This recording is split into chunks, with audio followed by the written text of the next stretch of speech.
প্রিয় দর্শক মণ্ডলী এবং আমার সুপ্রিয় শিক্ষার্থীরা, আজকে আমরা যে বিষয়টি নিয়ে আলোচনা করব সেটা এই সময়ের একটা ফল যেটা আমরা প্রায়শই খেয়ে থাকি, সেটা হলো আনারস। এই আনারস নিয়ে আজকে আমাদের সমস্ত বৈজ্ঞানিক কথাবার্তা। এই আনারসে আমাদের কি কি উপাদান আছে সেটা আমরা আগে আলোচনা করব। যে এখানে ভিটামিন থাকে, তারপরে খনিজ থাকে, অ্যান্টিঅক্সিডেন্ট থাকে, আর ব্রোমেলাইন বা ব্রোমেলিন বলে একটা পদার্থ থাকে, আর ফাইবার থাকে। ব্রোমেলিন বা ব্রোমিলাইন এইটার কাজটা কি? এটি একটা প্রাকৃতিক এনজাইম যা প্রোটিনকে ভাঙতে পারে। ব্রোমিলাইনটার আমরা আগেই বলে নিচ্ছি, এটা প্রাকৃতিক এনজাইম যা আপনার প্রোটিনকে, খাদ্যের যে প্রোটিন আছে সেটাকে ভাঙতে পারে। এগুলো আমরা একটু বললাম। এখন খনিজ পদার্থ কোনগুলো থাকে? ফসফরাস থাকে, পটাশিয়াম থাকে, ক্যালসিয়াম থাকে, ম্যাঙ্গানিজ থাকে। আর ভাইটামিনের ভিতরে vitamin A, vitamin C, vitamin B complex বলতে নিয়াসিন, রিবোফ্লাভিন, ফলেট, থায়ামিন, এইসবগুলো কিন্তু এই আনারসের ভিতরে থাকে।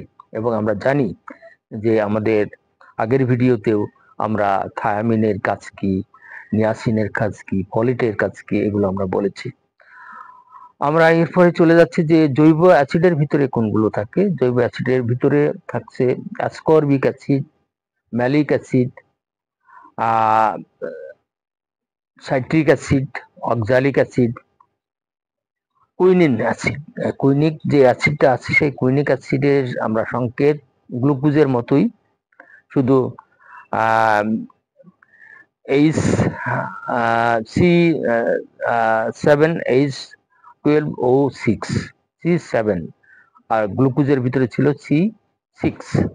সুতরাং এই কুইনিক অ্যাসিডটাও কিন্তু আমাদের আনারসে থাকে। এটা মূলত উদ্ভিদেই থাকে। আমরা এখন জানবো যে এর কাজ কি। আমরা আগেই বলেছি যে ব্রোমেলিন থাকার জন্য এটা আমাদের প্রোটিনকে ভাঙে, খাদ্যের প্রোটিনকে ভাঙে, সুতরাং আমাদের হজমে সহায়তা করে। আরেকটা হলো যে এটি বদহজম দূর করতে পারে। আপনারা যদি আনারস খান, বদহজম দূর হয়ে যাবে। রক্ত সঞ্চালনে বাধা দেয় না, রক্ত সঞ্চালন আরো সহজ করে দেয়। তার মানে রক্তচাপকে স্বাভাবিক রাখতে পারে। আর আরেকটা হলো যে যদি আমাদের কোনো ব্যথা থাকে শরীরে, যেমন জ্বর হলে আমরা আনারস খাই, ব্যথাগুলো দূর করার জন্য এটা কিন্তু কাজ করে। আমরা প্যারাসিটামলও খেতে পারি, কিন্তু এইটা আপনার প্রাকৃতিক একটা ঔষধ আনারস। হ্যাঁ, আপনার ব্যথা উপশম করে, ব্যথাকে একটু কমায় দিতে পারে। আর যেখানে জখম হয়েছে, হ্যাঁ, সেই জখমটা কিন্তু সারানোর জন্য একটু কাজ করতে পারে।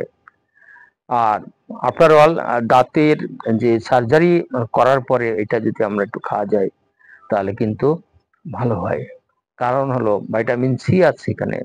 ভাইটামিন সি রোগ প্রতিরোধ করে, আপনার ইমিউন সিস্টেমকে বুস্ট করতে পারে। এই সবচেয়ে ইম্পর্টেন্ট জিনিস হলো যে দুধের সাথে আনারস খাওয়া যাবে কিনা, খাওয়া উচিত না। কারণ হলো দুধের ভিতরে যে প্রোটিন থাকে, সেই প্রোটিন কিন্তু এইটা আনারস তেমন ভাঙতে পারে না। সুতরাং ভাঙতে যদি নাই পারে তাহলে বদহজম হবে। সুতরাং এটা আপনার প্রোটিনের সাথে যে বিক্রিয়া করে কিন্তু সেই বিক্রিয়াটা সম্পূর্ণভাবে এটা ভাঙতে পারে না। যে ব্রোমেলাইনের কাজটাই কিন্তু এই ভাঙা, প্রোটিনকে ভাঙা। সুতরাং এগুলো আমরা যদি দুধের সাথে খাই তাহলে এটা সমস্যা হতে পারে। খালি পেটে এটা খাওয়া উচিত না, এটা অ্যালার্জি সৃষ্টি করতে পারে। সুতরাং সুপ্রিয় দর্শক মন্ডলী এবং আমার শিক্ষার্থীরা, আমরা যেগুলো বললাম যে ব্রোমেলাইন এই ব্রোমেলাইন পদার্থ সবচেয়ে উৎকৃষ্ট পদার্থ এর ভিতরে আছে। অ্যান্টিঅক্সিডেন্ট তো আছে এটা। এই ব্রোমেলাইন থাকার কারণেই কিন্তু আমরা আনারসকে বেশি বেশি খাওয়া উচিত আমাদের। আর রিবোফ্লাভিন, নিয়াসিন, থায়ামিন এগুলো যে আছে এর জন্য বেশি বেশি খাওয়া উচিত। সুতরাং আমি বলবো সবাইকে যে আপনার ধারে কাছে যদি আপনি আনারস পান তাহলে আপনারা মোটামুটি খেয়ে নেবেন, আনারসের জুস করে খাইতে পারেন। এগুলো এটা কিন্তু কৃমি নাশক একটা, হ্যাঁ, কৃমিকে নাশক করতে পারে। সবাইকে ধন্যবাদ জানাচ্ছি। যদি আপনারা এইটা আমার এই ভিডিওটা দেখতে থাকেন এবং অন্য জায়গায় শেয়ার করে দেন। গ্রামের এমনও মানুষ আছে যারা এই কথাগুলো জানে না। সবাইকে ধন্যবাদ।